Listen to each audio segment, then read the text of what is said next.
Hey, what's up, Liron here. We're gonna jump into the video in a moment, but before that I wanted to show you this awesome portrait that Eric from Cafe Watercolor has made for me. Thank you so much, Eric. I really appreciate it. Go check out his YouTube channel. He's an amazing painter. Cafe Watercolor. Eric, be sure to check it out.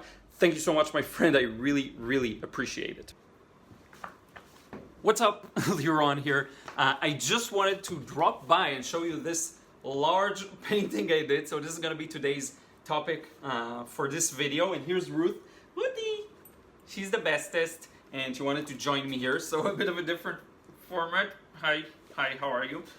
So I wanted to show you this large painting I did based on a scene, a picture I took in New York. I've been working on this one for about a week and a half on and off, taking my time with it because I wanted to really create the perfect thing. Okay, so what we're gonna do now is take it to the table. I'm gonna show you some more of the details, and hopefully you'll enjoy this one. So here's the painting in its full glory. I actually have to stand up next to it in order to even show it fully, just because it's a little too large.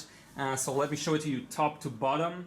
And I had a really good idea for the composition here. If you remember, I actually did a process called How to Paint Carelessly. I believe it was this one, in which I showed you how I painted a smaller version of this, but a really smaller one, probably the size of this figure here to the left. And I hope that this sounds okay when I zoom in and out. I'm sorry about that. I don't usually do that while talking. But in any case, yeah, I had a good idea for the composition and everything because I already painted it small. I knew that obviously this building here is going to take the majority of the focus, and I also knew I wanted to really show the New York taxis, so this is the main one for me, and layering another person next to it I thought would be a really good idea of showing it and the scale and everything. The challenging part of this painting was the bottom section, which is this, because it's just one big shadow, so I had to actually finish it in one go. I did go over this to darken it a bit more, but for the first attempt I had to connect this shape with this shape and leave this gap of light here, and then with this shape and leave some highlights here. It was a very complex bottom section of the painting. The easy part was actually painting this wall in the light, and the background building and the left section of this building with the dry brush. This was all simple. Even the figures were relatively easier to make, and I do have a bit of a trade secret for you. I actually took a couple of pictures of this scene, and the perfect one that I liked didn't have these two people, but the other pictures with different timings of the cars had the people in, so I spliced them into this painting. And this figure I actually brought from a completely different reference photo that I took, and I mirrored it because her shadow was to the right and I needed it to the left, so I actually mirrored the photo, which is something you can do if you want to cheat a bit, and that worked out really nicely. And so that was really a cool way of merging probably 1, 2, 3, and 4, like 4 photos, 4 references, and yeah, that was really fun. Now here we have the taxi, and I used a lot of opaque paint for the tail lights mainly of the cars, and for the traffic lights here, the yellow here is opaque. And so it kind of felt like, you know, acrylics or oil painting, and I love to do this from time to time. I think it adds some details that are fairly hard to get on the first go. That's fine, it's not cheating or anything like that. Another thing I want to show you is notice how in this main dormer here I did a lot of warm and cool plays. So you can see the glass is blue, but then the different wooden elements on it are kind of red, which I think is a really cool effect. And all throughout this wall there's a nice little balance of a lot of wet and wet, so a lot of simplicity in it, and then some dry brush layered on top of it, but also this warm and cool kind of play that I think looks really good. So red, then a bit of blue, here it goes a bit brown, and I think that works out really nicely. With these things you just have to trust yourself and put in the shapes as you see them.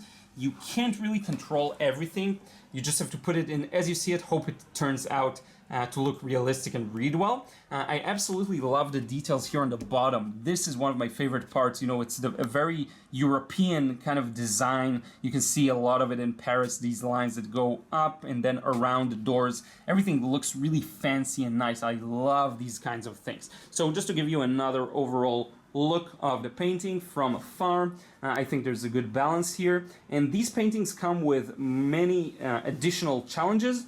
that you learn to conquer with time. It's not easy to get a very even wash when it's a huge one, and you have to work at an angle, otherwise you're bound to mess it up. And there's just a lot to take into consideration. The painting has to work and feel like a unified piece, and you have to find a way to do that. So just an overall challenge, and I feel very pleased with the end result. I hope you enjoyed this one. If you want to see the pictures, high resolution, I will also, it's on my Instagram basically. I'll try and link to it so you can better see it. Also to the reference photo. And yeah, this is it. Let me know your thoughts about these kinds of videos, because if I take more time to paint for myself, then I'm bound to have more paintings to show that I'm proud of. So let me know if you're interested in that kind of thing, and I'll do more of these. And this is it. Now let's wrap it up face to face. So this is it for this one. I hope you enjoyed it and seeing this painting up close. Now, I decided recently to take more time just for myself and for painting for me, to improve my skills and my enjoyment of the craft. So this is one of the results,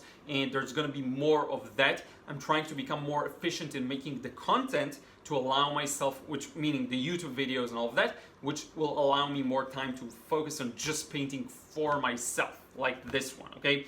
So you're going to see more of that, and I think taking this vacuum time, I call it painting in vacuum, to just do that without the need or the feeling of needing to finish it fast or needing to share the process anywhere, just doing it for myself, I think will be very beneficial for the future of this channel and for my future as an artist, because it will help me grow in skills and also grow in my teaching abilities in the future, and just being able to provide better processes and I think more interesting stuff, and really rise in the level of the painting, okay? Because that's always going to be important for teaching. I can't really teach something I don't feel like I'm fully in it and confident in it. So in any case, this is it for this one. Hope you enjoyed it, and now let's wrap it up.